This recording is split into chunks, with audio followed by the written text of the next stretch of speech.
grateful hearts, seeking your wisdom and guidance as we serve our community. Bless this council with discernment, compassion, and integrity, that every decision will reflect justice, kindness, and fiscal responsibility for the well-being of all. May we work together in unity, honoring the trust placed in us and striving always to uplift those we represent. In your holy name, we pray. Amen. Amen.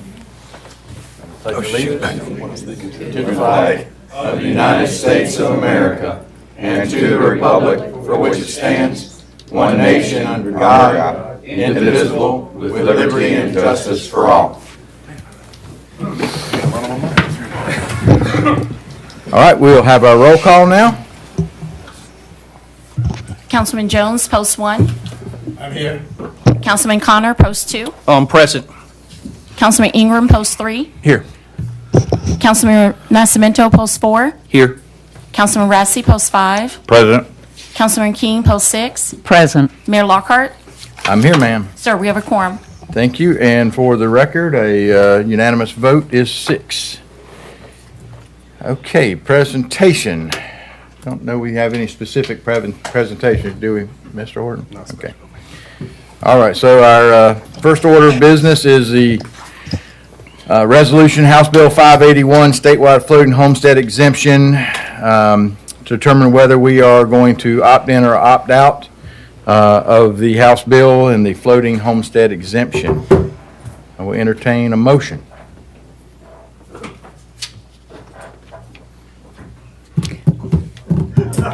I'll make a motion. I'd like to make a motion that we stay in. Okay, have a motion to stay in? Second. There's a second by Mr. Nascimento. Any discussion? All those in favor? I was going to have discussion. I'm sorry? I was going to have discussion. Okay, Okay. have it. A lot of people put a lot of thought into this. I feel like we're going to go the direction of opting in based off of, what our peers here are doing. There's still a lot of moving parts of this thing. House Bill 92 is in the Senate today. It's supposed to be moving over for a vote tomorrow, and that will give us an extension till May 1st. Now, if that happens, then, if we decide to opt in or not opt out, then we do nothing, and we're able to still make our decision again May 1st. My personal opinion on this is that you've got a group in the state pushing us into this thing, and there's still a lot of moving parts. There's pieces that are discussed that could be added, and I'd like to see those added. Like, if it doesn't perform the way it should, that we could not be locked in forever, because that's the way it's written right now. The extension, as chaotic as it is, we're supposed to make our decision by May 1st, and we're 4 days away, and they still haven't given us if they're going to pass 92 or not. It's passed the House. It's sitting in the Senate. I spoke with Sheila McNeil's daughter, who works with our Mike Hodges, our state House rep, and it is in the Senate chamber today, I believe it is, whatever the terminology is, and they're going to vote, or if it moves beyond that, which she said they expect it to, they're voting tomorrow to give us that extension. So I guess I just wanted to speak that when I make my decision, I am going to vote to opt out, and even if it doesn't hold, I'm sticking to my gut. And if the pieces are added by May 1st, which it seems that they are, they're just not there yet. I just don't think it's ready. After discussing with some staff and what it looks like on the internal side of it, the changes, it does put a strain on staff as far as trying to navigate what we have right now. I hope the kinks get worked out. I hope it's a good thing. I really do. I mean, I do know we need some relief, and we can even discuss other options. But, right now, I think we are going to, probably opt in. But, I just wanted to say my piece that, I'm opting out. I'm voting to opt out regardless. And I just don't think it's ready. And it could be. By May 1st, they could put the pieces in that, we've been waiting on, that's been floated around out there. I just don't want to jump in. My gut is not to jump into an experiment right now. So I just want to say my piece before we vote. Okay. I have a little bit to add to that, too, and I don't disagree with anything that you've said. There's a lot of uncertainty. But like any legislation, I think there will probably be amendments to that to correct errors that they've made for unintended consequences. And that happens with tax legislation. I think it may happen with this. It may not. But I believe that we owe our citizens a predictable cap on their residential property taxes. And we can control that with fiscal responsibility as well as, other things. So I'm comfortable at this point, for that reason, opting in. And I Good, Ms. Johnson. I agree with both of you. And probably I've changed my mind 47 times in the last 3 or 4 weeks. But I don't see where we would have a problem by opting in. We just let them take the kinks out, and we'll accept what comes. And if it's not right, we just we'll dissolve it later down the line. But I think we deserve it to our taxpayers to give them this, because 60-some% of the taxpayers voted for us to do the best thing for them. And right now, I think the best thing for us is to just go ahead and opt in. I'd like to say one thing. I agree with Artie, and I agree with Lynn. There's good and bad things with both of them. And yes, I have done my research. I have studied on that, and I think at this point in time, it is best for us to opt in. Again, I echo what they said. One of the things Miss Lisa James said, she was at the last meeting, and she said, "Why have you not spoken to the county and Kingsland and Woodbine?" Well, speaking for myself, I have. So I've talked to both Mayor Grayson Day. I've talked to the county.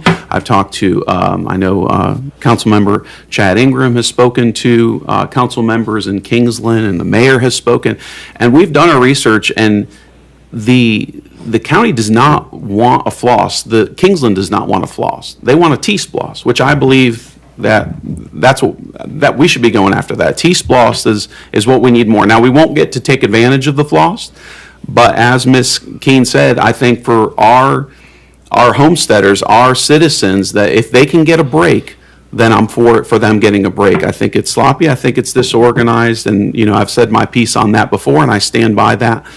For that reason, I'm opting in. But I want you to understand, we've done our research, and we've asked the other members, and we've scrutinized this over and over and over. They are not budging. They don't care about the floss. They want a T-sploss, and that is why the county and Kingsland are opting out, just so that the citizens know that.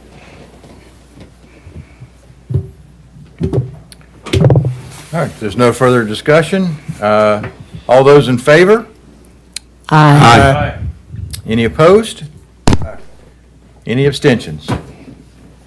So, Madam Clerk, I think the abstention, the no votes for Mr. Rassy and Mr. Ingram. So the motion passes 4-2. All right, next on the agenda is the annual mowing contract, recommendation by Mr. Marr for approval from a bid from Coastal Greenery. You'll just give a little brief synopsis to the public what is going to be covered here. Yeah, back at the retreat, we were talking about mowing. It's on, but there you go. Back at the retreat, we were talking mowing and ways to improve the aesthetics of the mowing within the main entryway of the city and, of course, some other streets. So we put together a bid package, and we went out to bid, and we got those bids in. We had actually 4 responded, and of those bids, it ranged anywhere from right at 100,000 right up to several hundred thousand. But there were, two bids real close, plus the city put together its own bid, utilizing city personnel to do the same, which was also, we would have come in second on the bid. But the bid we had from Coastal Greenery is actually providing a more frequency on some of the roads than what the others even bid on. So even providing a higher level or a higher frequency of cuts, that they're still the lowest bid received. However, we had also put in some add alternates. Let me back up. We put out a base bid, which covered the park, St. Mary's Street from Bartlett down to Reddy Street, and then Osborne all the way from St. Mary's Street to our city limits. So that was the base bid that we had advertised. Then we also added in a few add alternates such as Spur 40, Colerain Road, Dilworth, and such, you know, that if the price was right and council desired, we could add those into the base bid contract. However, what we brought before you today is a recommendation that we award the contract on the base bid only to Coastal Greenery in that amount of $102,360 to cover the park, St. Mary Street, and Osborne. All right, yeah, I was kind of shocked, spoke to the city manager about some of the add-on, the prices on those compared to the base bid. It just really seemed kind of off the chart, I guess, but, Yeah. so, could you also maybe just, you know, not to put you on the spot too much, but, the reutilization of staff that are currently doing this, kind of what your initial plans are for how we'll see them out doing what they'll be doing? Correct. You know, we had a position that was stationed in the park, you know, 5 days a week, that we currently is vacant, we haven't filled yet. But that position, and plus the position that we had on the waterfront and downtown, some of those duties are still going to be required to do. The bathrooms at the park, you know, maintenance on those wooden structures at the park. The maintenance, you know, all the trash cans throughout downtown. The island beside tourism, the little median there, those are all outside that contract.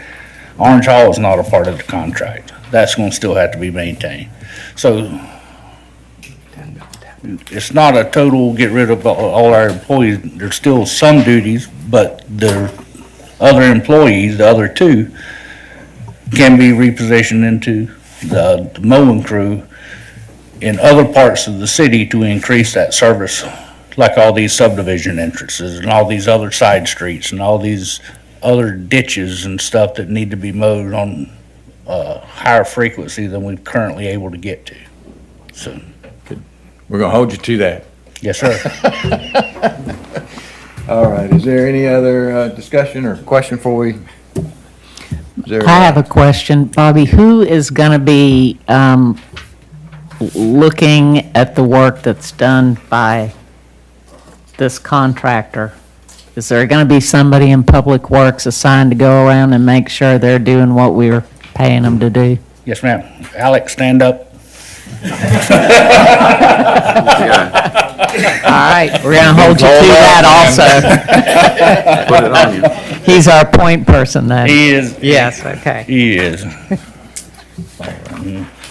Anything else you'd like to add, Mr. Moore? Yeah, real quick, those add alternates, I don't recommend moving forward tonight with those, but if it's council's desire, I would recommend that we put together that package on the add alternates and re-advertise just to see what kind of numbers we get back as a base package. if that makes any sense. I think that's a good idea. Yeah. Yeah, I'd just like to add that, yeah, this is definitely something well needed. If I had to say the most complaints that I see online or, that I get emailed, is about the maintenance and taking care of our, mowing and curbs and things like that. So it's a well-needed thing, and we'll see if this becomes the permanent solution or temporary, but yeah, I think it's well needed. Right. The streets definitely are looking much better as of this afternoon. I think the whole stretch is done, Spur 40 as well as Highway 40 and on into downtowns.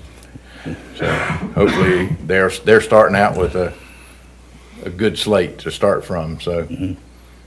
Is there? Bobby, one other thing, a very, very old and wise St. Marian that lives in the downtown area questioned me about how come we don't have more trash cans when people come in these places and they buy a cone with the papers and things, there's no trash cans around, maybe we could put them at various spots, maybe put 2 or 3 more at various spots so that they will not have a reason to litter. Just take that in consideration. I'm hoping he's listening now, and I don't mean to sound cruel, but he is old and he sees a lot of things that we don't. So actually, Mr. Horton and I had this discussion about a week ago. And most of the trash cans are on St. Mary Street, seems to be, and we definitely need to have some, coming down Osborne. So Yeah, that was a part of that phase 2 for that shrimp project, was to start at the waterfront and come start working this way, just like St. Mary Street, with the cans and benches and all that, so. Artie, thank you for that. I think, I want to say me and Greg or me and Robbie are both, all 3 of us, I think that was addressed earlier, and I think, if I'm not mistaken, that those guys are on it, and they're going to get something done. So I appreciate y'all, and I appreciate you bringing it back up as well. And I hope he's listening. I didn't mean to call you old, but you are. And who was that? I'm kidding. Okay, I'd like to make a motion to approve the coastal greenery bid. all right, is there a second? Second. That was Mr. from Connor. Mr. Connor, the second. Any other discussion? Vote. Huh? We all in favor? I was asking for any other discussion. No more discussion. All those in favor? Aye. Any opposed? Any abstentions? That's unanimous, ma'am.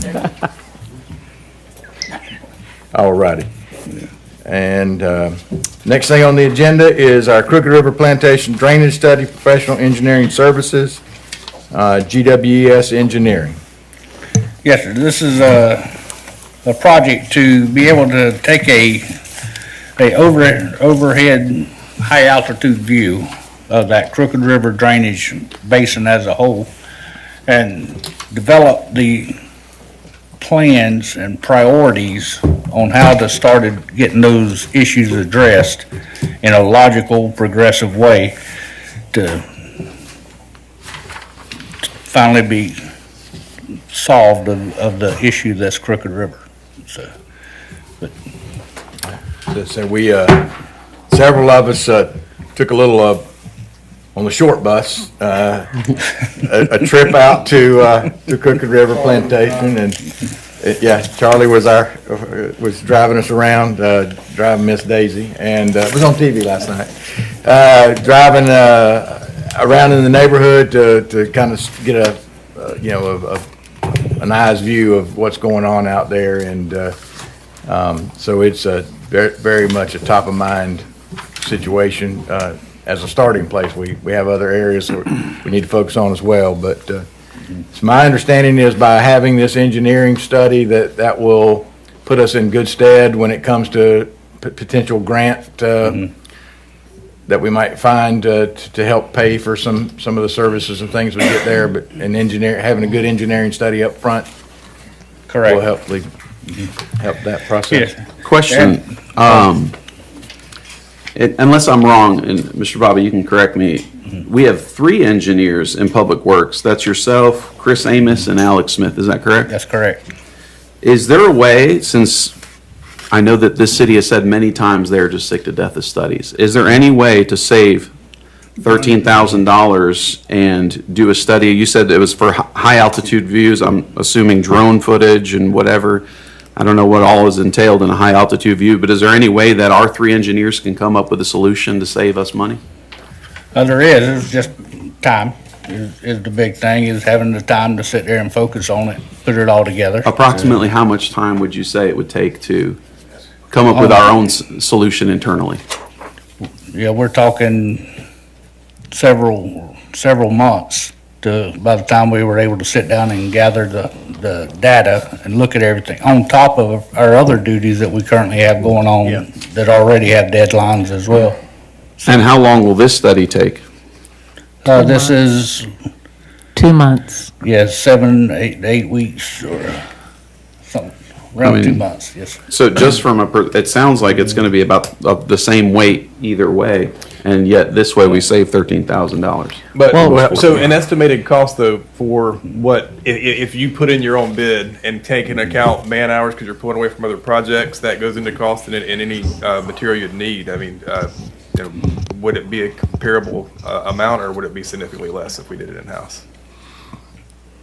I know you're shooting from the hip right now, top of your head. Yeah, I haven't looked into what the actual man hours would be to see what kind of offset that would be. But yeah, the biggest problem is the delay to other projects that we're working on.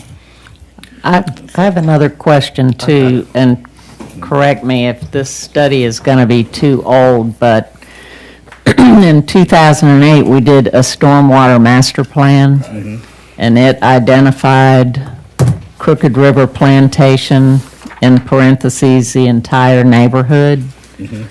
And then a few years later, we got that updated. And it identified CIP, which is the same thing, the capital improvement projects that we're trying to get in this study, and they quantified that study in 2008 to be $7.354 million, which seems to me a pretty specific number, where they would have taken each of the 52 projects that they identified. Correct, that's the whole stormwater plan, not just the Crooked River. Right, but part of that would have been Crooked River Plantation, where they would have had to articulate what it was they wanted to do for CIP in that neighborhood, correct? And attach a dollar figure to that? Yeah, it was a broad overlook based on kind of a area. Is that? It was not the specific projects that this study would identify. You know what I mean? Okay, I'm just wondering if that study is something that we could take and update with our own engineers to give us enough, since we've had an outside study done, would that give us the information we need to go after grant money? Mr. Horton? No, ma'am. It won't be. It's too old, or what's the problem? No, the problem is that the master plan for the stormwater master plan didn't go into details. It identified an area that there was a problem and a known situation, and just kind of guesstimated. When we go for grants, you've got to have firm engineering to stand behind it. Okay. And that's what we're lacking in order to be able to go for those kinds of funds. Could that specification not come from our own engineering staff? I mean, it seems to me, and I may be wrong, but when you come up with a number of 7.354 million, that you've gotten pretty specific. I'm just asking because I wasn't here. Right. Yeah, some of those projects are specific, but all of it is not. For instance, one of the solutions that they were looking at for Crooked River was a giant detention pond in a wetlands. And quite frankly, the cost on wetlands mitigation right now is crazy. It's like 6 credits per acre at $20,000 per credit, so $120,000 an acre just in mitigation credits, or just in mitigation costs, just to be able to disturb 1 acre of wetlands and stuff. So those are the kind of things that study was looking at, so. Bobby, the sir. way I look at it is, and I may not be looking at it perfect, okay? But the way I look at it is you've dealt with those people for years, okay? You know how much they got on their plate already. And pretty much, if it's my understanding, and I didn't understand it, I think you said we're already overwhelmed as we speak. And if that's the case, not spending $13,000, I mean, you can't remove a group and put them on something if they've already got something going on. That's my 2 cents. That's the way I see it, that's the way I feel. So, I mean, I reckon if there was a way that we could take them and say, guys, y'all are gonna do this for 6 months, who's gonna do their job? Or am I looking at it wrong? Who is this group? About how many people would it take pulling them off other projects? Well, the 3 that you mentioned would be the only ones within our department that could even work on this project, on the Crooked River drainage study. Go ahead. I was gonna say, now, is this by chance, like, where you need more specialized engineering, like an environmental engineer? Is that in the wheelhouse of any of our engineers on staff? No, even on projects like a little trail project, we have to get like wetlands identified. We have to, anything doing with the actual civil part, we can handle, but anytime you get into those wetland stuff, those are specialty. You gotta So be is that licensed to something flag this the firm wetlands brings to the and- table that our engineers on staff don't have credentials for, or Correct. background? Okay. Well, the letter here says that hydrologic and hydraulic modeling are not included in the scope of the service. So we're getting a CIP list from this study. Yes.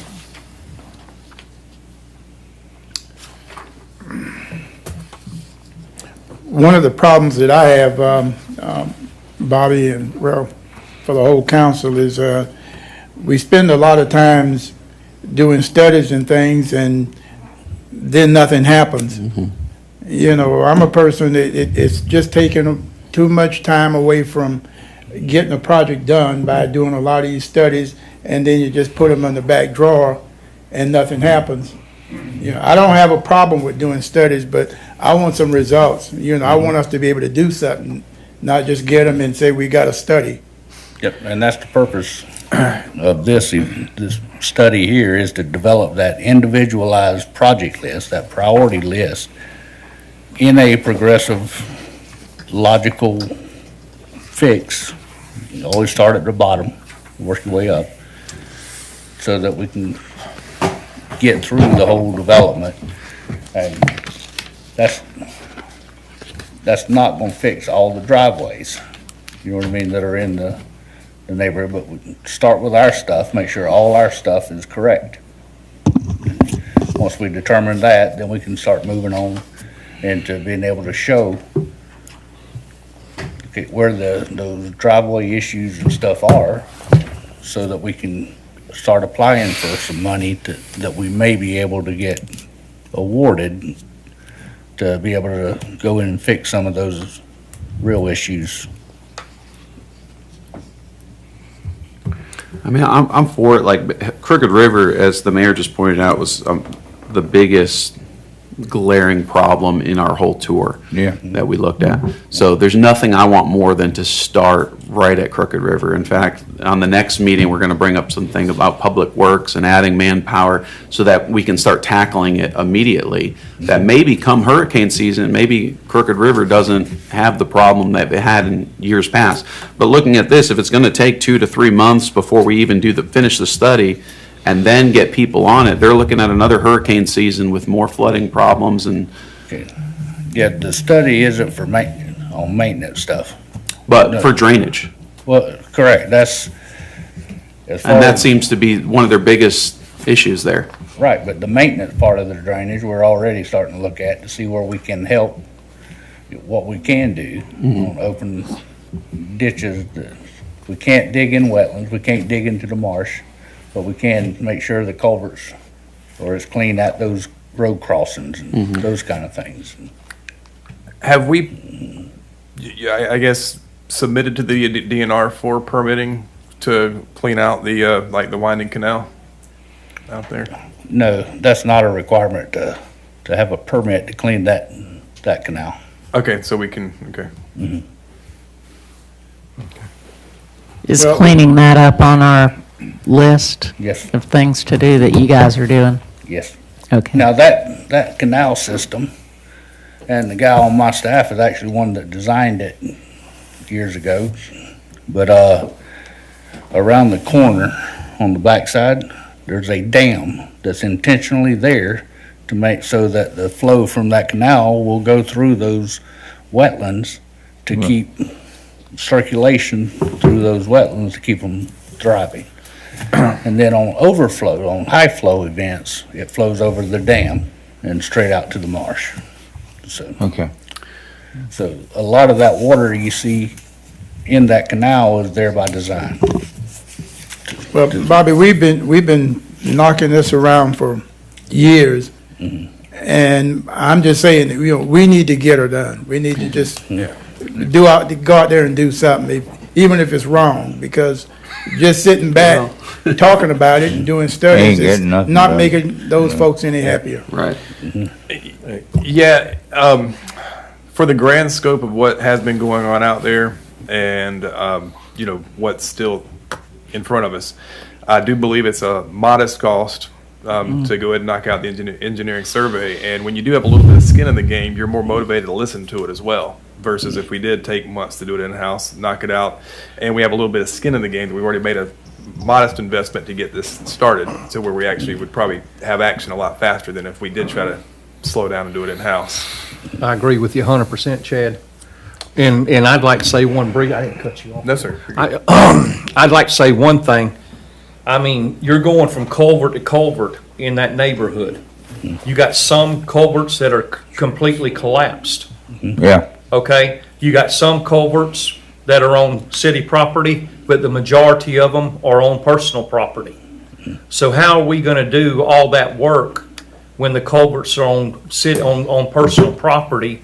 Are we gonna ask them to pay for whatever, or are we just gonna do it anyway?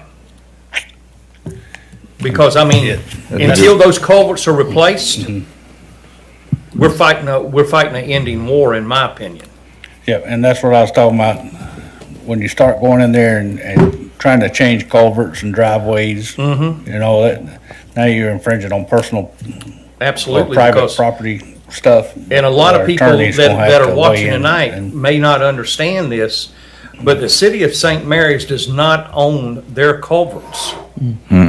We own the ditches going in, but when we talk about the culverts up under the driveways, those do not belong to the city of St. Mary's. And maybe that can clear up a little bit, okay? And I don't know why, I mean, the feedback I get from the people in Crooked River is whose responsibility is it? And as Councilmember Steve just pointed out, like, it's not theirs, so one person kind of ruins it for everybody. If you've got two neighbors, That's exactly they right. clean out everything, and then the next two don't, it's almost like they might as well have not done anything, because they're gonna, so I don't know what goes into, having that be all the responsibility of the city. Because that's the only way I see that it ever completely gets done, or else, some ruin it for others. Well, you can't. We do, if I may, we do have the ability to use code enforcement in those situations, if that's what the council desires to do. Well, I think the only one that understand or know what happened, you remember, Alan, a young man came in with a shovel? Yeah. And we, I'm not calling any names, but we said that he was Rob going Moore. overboard. Rob Moore came in and he made a point, and he made a strong I point. mean, you know, we still haven't done anything. That was years ago. That was I 7 mean, and years ago. it's time for us to get up off our butts and do something. The people in Crooked River Plantation, as well as other areas in St. Mary's, they deserve to have better drainage. And, Bobby, I just appreciate what you've done and what you're doing now to be able to get that done. A lot of people think that just happens overnight. No, it doesn't. And I know for a fact that Bobby Marr's been working night and day to try to figure out how we're gonna be able to fix this. And I really appreciate what you've done. Okay, a lot of people aren't gonna say that, but I appreciate it. And I'm not talking about city council people. I'm talking about people in the community. We are working on it, okay? We are trying to get it done. And eventually, it will get done, hopefully sooner than later. I hope it's in my lifetime. I hope it's in my lifetime too. But It that whole, takes, sorry. I mean, that whole situation, I mean, when that whole community was built out there, when I was a child, I can remember driving by there and it was a swamp. The whole entire property was a swamp. And I'm not trying to make any excuses, but I mean, we got houses out there now, and I'm not trying to hit on the developer or whatever and say he was terrible. I'm not saying that. But when the houses are flush with a road, Yeah. enough said. Right. You know, but I can guarantee you one thing, we as a city need to do better, and we're going to do better, but it also takes some time to figure out what has to be done and the funding as far as potentially getting culverts on their property. And I don't even know if that can be done, you know, without the personal owner paying for the culvert. So those are the things that we're addressing. Bobby, thank you so much, and I appreciate Robbie too for everything you've done over the years. Y'all got a tough job, and I appreciate what y'all do, all of you, Charlie, because all y'all got a tough job. Okay, thank you. So, like I said, last week, Councilman Ingram and Keene and myself met with Mr. Marr, Mr. Smith, and Mr. Horton for about an hour and 45 minutes, I think, you know, to talk about many things public works, and this was certainly one of the things that was on the top of our list. And you know, these are complex, large problems. The problems have occurred and grown over many years. I mean, that subdivision was primarily built in the late 1970s, and you know, here we are, you know, 47 years later, and you know, a lot of those metal culverts out there running under those streets, you know, aren't even used contemporarily now, you know, and you know, you start trying to clean those things out and they're rusted. Next thing you know, somebody's driveway is collapsing, you know. So this is not going to be an all-around easy fix, as everyone is talking about, you know. But we've got to start somewhere. We've all agreed upon that. This, I believe, this engineering step is the first step to give us a starting place that we can start at the bottom, start at the low point, and start working our way backwards to start trying to provide some relief out there. And you know, we have a lot going on engineering-wise within the city with other plan developments that are coming on board and a lot of resources. And even though I'm no fan of, as Artie said, studies that we do and then we don't take action on them. So, you know, my commitment here is that, you know, we're going to take this and take the steps necessary to actually, you know, start on the processes. We're not going to fix it overnight. We're not going to fix it before the first hurricane rolls through the area, you know, but we're going to have some activity. But We're not going to have any this year. right, I say, but we can go out and clean the culverts and things that we have to do whatever that are, you know, irrespective of this, you know, this study and what the study was going to show us. But I think it's a necessary first step is in order to get us moving in the right direction as quickly as possible. So. I would entertain a motion. I had one more thing. I to have say one about- more How thing, about let's do the too. motion? I wanna and add then- one. Okay, Yeah. Let's do a motion Right. and then we can talk. Yeah, Robbie? motion to approve the engineering study. Is there a second? Second. All right, Mr. Connors? Discussion. All right. Second. Other discussion? One thing, Robbie, to your point about the individual property owners' culverts and the ordinances, could we ask you to make sure that's a part of our current ordinance rewrite? And look at some examples of what other cities are doing? I'm making sure I understand correctly, because I'm Right. I mean, you said that could be handled through ordinance, through code enforcement? having the community clean up their own, like my culvert at home, having me clean my culvert. Right, and since we're rewriting Yes, ma'am. all those, could we make sure we check with other municipalities about how they handle this situation where individual property owners' action or inaction impacts neighbors? Okay. Property maintenance code. That was exactly what I was gonna say. I mean, I feel like it's been 15 minutes ago, but it was that same thought that Robbie mentioned, and I was gonna say the exact same thing. Like, do we have the ordinances in place that we could enforce, or do we need to make an update? That was gonna be my statement. Is there already? I'll verify that. I'd say yes and yes. Yeah. So you know, Okay. if it's not there, we need to add it and then determine how we enforce it. I'll verify. Mhm. Okay. All right, are we ready to vote? You know, I've been waiting to talk for a while. You've been very patient. I'm being patient. When I lived in Pensacola, they had this area called Browntown, which was on the back side of Pensacola NAS, and where the Blue Angels were at. And they did this thing called Brownstown Revitalization Project. Cricket River needs that. They need a like Browntown Revitalization Project. They need to know that they mean something to us. And if we have called Cricket River Revitalization Project, whatever we choose to call it, we've got to show our intent, not just words, but intent. And I've taken mission groups from here over to Pensacola and helped out the Browntown area. There are things that can be done with youth groups and civic groups that can help that area out. And there's special people over there in Crooked River. They deserve our attention, but also action. And that's all I'm gonna say. And Mayor, you know, I appreciate what you said about the studies, and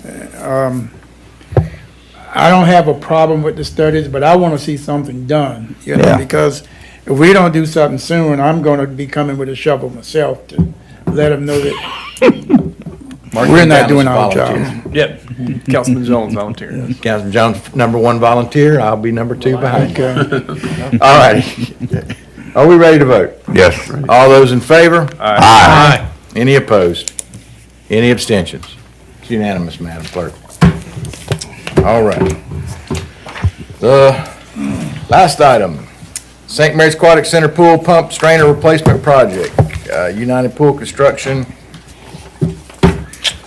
Yes, we've got some piping issues, pump issues and stuff just due to age from inside that aquatic center pump rooms. Once again, I know at the retreat, I mentioned about the caustic environment around lift stations and treatment plants. Well, inside these pump rooms, where all this chlorine and stuff, all this same kind of thing. So the piping, for the most part, is Schedule 80. But we do have metal valves, metal pumps, metal strainers, stuff in there. The problem with the Schedule 80 pipe is all glued fittings. So it's not enough room to be able to go in there and cut out little fittings here and there. By the time you get done cutting all the little places that you can cut, now you've got 90% cut out and just a little bit that was left. So we're looking at replacing the whole piping system, connecting the filters and the pumps and that stuff. So we went out to bid, had Volker put together the bid package and advertised, and we ended up getting 2 bids, come in, and those bids were $568,940 and $395,360.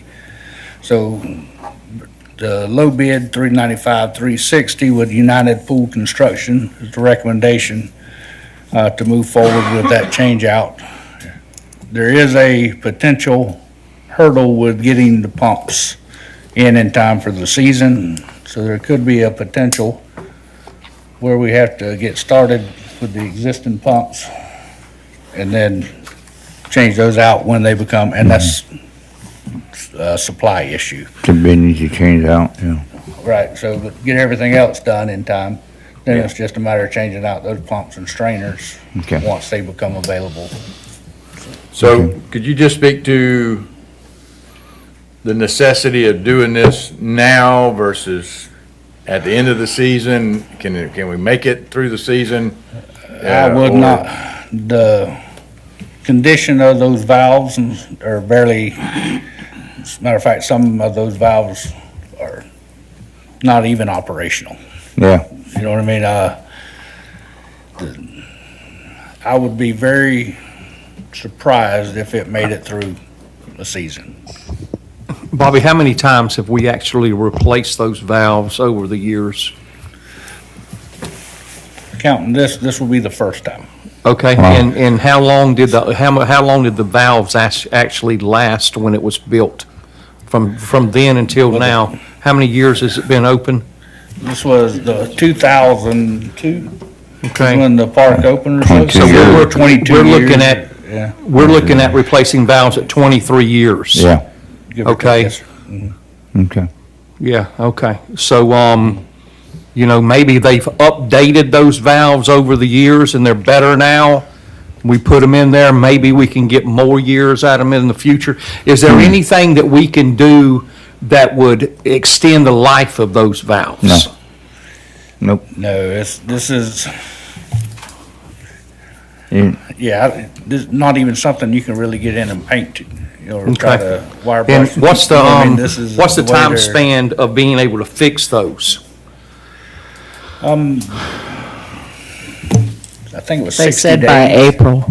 Yeah, it's. That'd be done by 60 April. days, 45 days, well, Yeah, so the time frame is actually getting all the parts in. Once the company's in place and we have all of the tools we need, they can actually do the whole project in about 6 days. So even if we have to stockpile the stuff and then pause the season, we don't have to pause it for a week.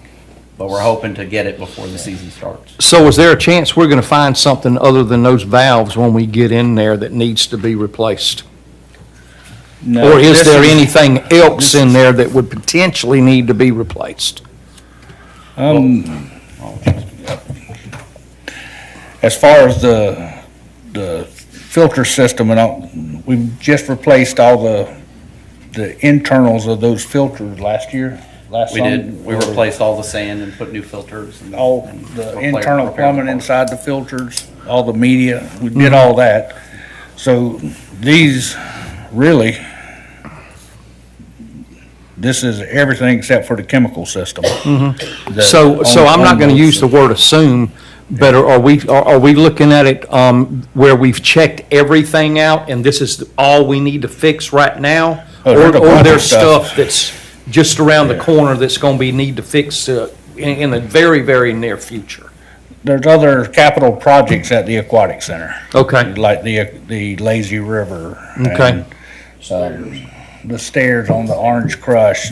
Because I think it's essential that we provide that for the community. I really do. I think it's important. How much, if you were just to guesstimate, if everything was fixed, I know this is the emergency, but if everything was fixed, what would that come out to? If you were just to do it all at once? The lazy river, what did you say? The stairs, everything. What would it cost?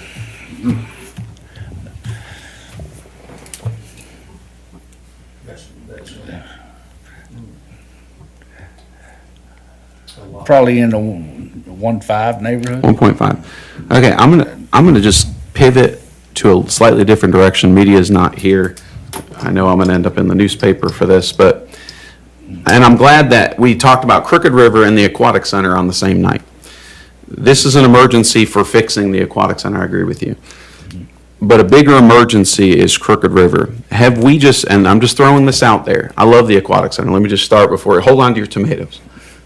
I love the Aquatic Center. Me and my kids use it every single year. I've worked the Aquatic Center. My pizza restaurant has provided pizza out at the Aquatic Center. I love that it's something to do. Obviously, I'm a big advocate for things to do. I came up with a whole presentation. Many of the council, mayor, city manager have seen it about the city center. I want there to be something to do. But have we thought about just hitting pause on this, closing the doors for this season? Hang on. Closing the doors for this season. Try to find a private enterprise that would buy the Aquatic Center, take responsibility, and make it better for our citizens, and then use that money, instead of raising your taxes, to put it into public works, raises, hiring ditch crew, get the flooding under control, get the ditches all cleaned out, to what is a massive emergency all over the city. When the Aquatic Center, I do agree, many of our citizens use it, but many of those people are coming from out of town. And just looking at some numbers here, for the 12 months, we have revenue at $565,883. Our expenditures was $608,486, for a total taxpayer loss of $42,603. So we're looking to put another $400,000 into this, which I agree needs to be done. Potentially after that, another $1.5 million into something that's losing money every year. So what I'm saying is, why don't we hit pause, get out of the enterprise business, look for a private enterprise to take over the Aquatic Center. That'll give us a year to try to push that and see if we can do that. And if not, and we decide, no, the city's going to assume control, they all have to be replaced anyway. I'm looking to circle the word replacement, because everything's going to be replaced anyway. Maybe we do it next year with plenty of time before the season opens, and just tell our citizens, listen, we're hitting pause so we can focus on more important things of the city. I'm just throwing that out there for another thing to talk about, and I know it's not a popular thing. I'm just trying to be practical. Some of that does sound great, but all I'm going to say about that is, the PSA, I don't want to open that can of worms for the whole conversation about the PSA. I know we all have our opinions on it. But they did have the Aquatic Center, and we had to take it back over from them to get it in the condition that it's in. And there was a lot of deferred maintenance, and some of this is still coming from that. Is that accurate? That they could have done more maintenance that would have prevented this. So our taxpayers, we had a lengthy debate when we did about the old city pool, and I know that was a touchy subject. That's going to move forward for what we decide to do. But the taxpayers, a good portion, I'm not going to say a majority, but a good portion do feel that that was an important thing to try to save. And the numbers on that were a lot more lopsided than the Aquatic Center. So I guess the point I'm making is, the citizens that do pay the taxes do want some type of recreation available for the kids. So even if it does have a slight negative offset on the Aquatic Center, I still believe it's a service that I think most of our community wants. And if we turn it over to private business and tried to prep it up to sell, let's say it wasn't successful, and when a business isn't making the money they need to make, the maintenance is what falls, like the PSA did, and then what we'd wind up having is a vacant property, or the city takes it back over and we have to start all over again like we took it over from the PSA in a very bad or poor shape. So, that's just my personal thoughts on it, just shooting from the hip. Let me ask you a question. Who owns the property? Or the pool? We do. City of St. Mary's? Yep. We own the facility, but not the land. Am I correct? We own the land. That it's on. We own that parcel, just not the surrounding parks. Is that correct? That's PSA. Everything right. Yeah, that's the PSA. We don't own any of the ball fields. None. Well, I understand where Jeremy is coming from, but it would be chaotic to shut that down this summer. You would definitely be opening up a bag of worms. And I know that a lot of people think that when you have parks and things like this, that you should break even or make money, but that's not always the the case.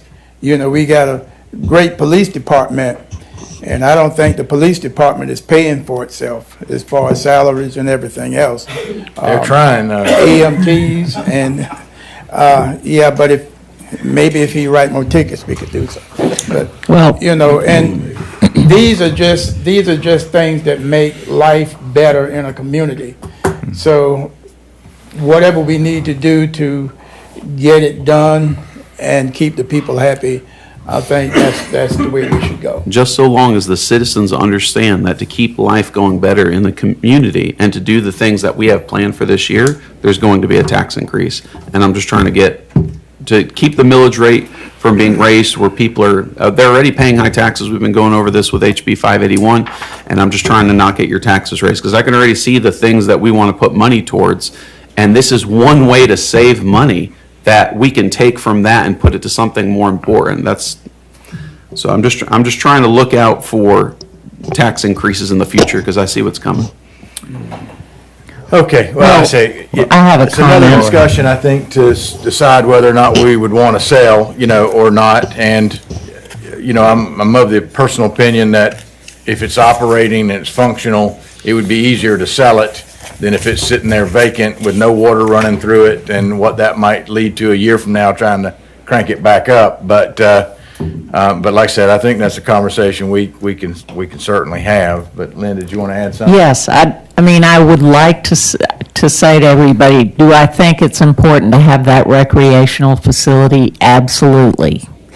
But do I think it's fair for the citizens of St. Mary's to foot the bill for people from Woodbine, Kingsland, Yulee that come to use the facility? No, I don't. And I'm not certain I agree with Greg. You know, I think we need, if this is necessary to keep it open this summer, I think, you know, we really have no choice but to do it. But strategically, I don't think that we as a city council have decided yet whether or not we want to be in the business of running businesses.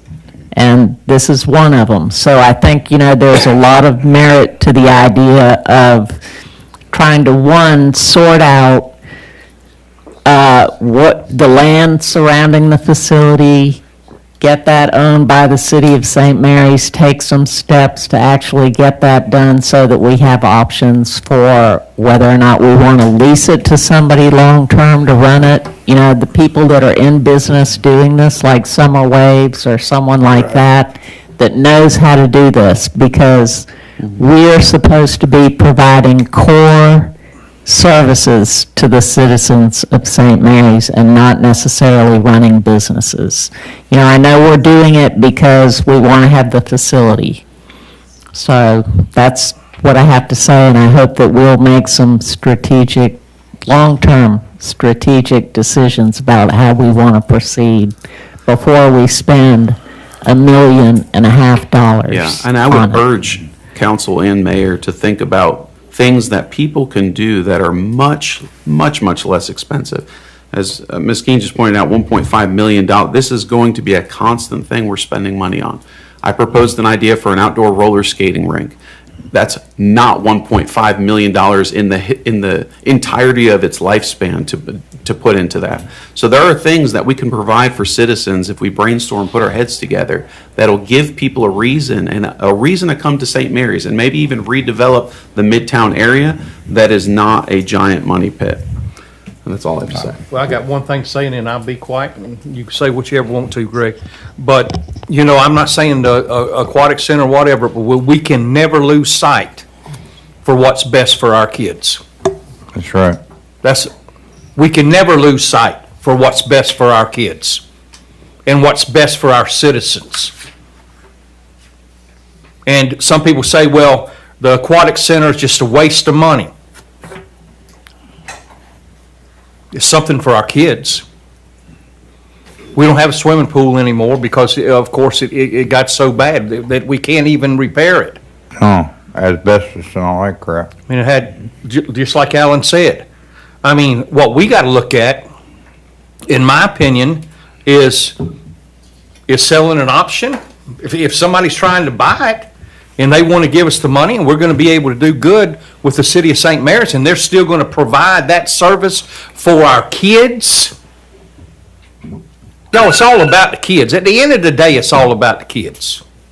And the adults as well. But you know something? The kids that are growing up in St. Mary's right now, some of them are going to be on city council in 20 years. Good Or 15 years. So, and I'm going to be as honest as I can with you. The decisions I make on the city council are going to be what I think's best for the citizens of St. Mary's and the kids. Yes, I was in education for 39 years. It's always about making it better for the kids. Always. And that's all I got to say. All right. Thank you. Would someone like to start this with a motion?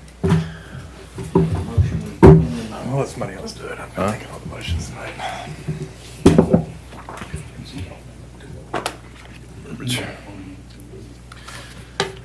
I'll make the motion to approve the United Pool construction bid. All right, is there a second? Second. Second by Mr. Rassi. Any other discussion? All those in favor? Aye. Aye. Aye. Any opposed? Nay. Mr. Nascimento, and is there any abstentions? Madam, it's 5-1. Yes, sir. All right. Thank Thank you, Mr. Marr. And with that, we are, Offer Ma'am? Motion to adjourn. offer motion, we adjourn. a motion. Second. Second. Second by Mr. Connor. All those in favor? Aye. Any opposed? We stand adjourned. Thank you, sir. Thank you, ma'am.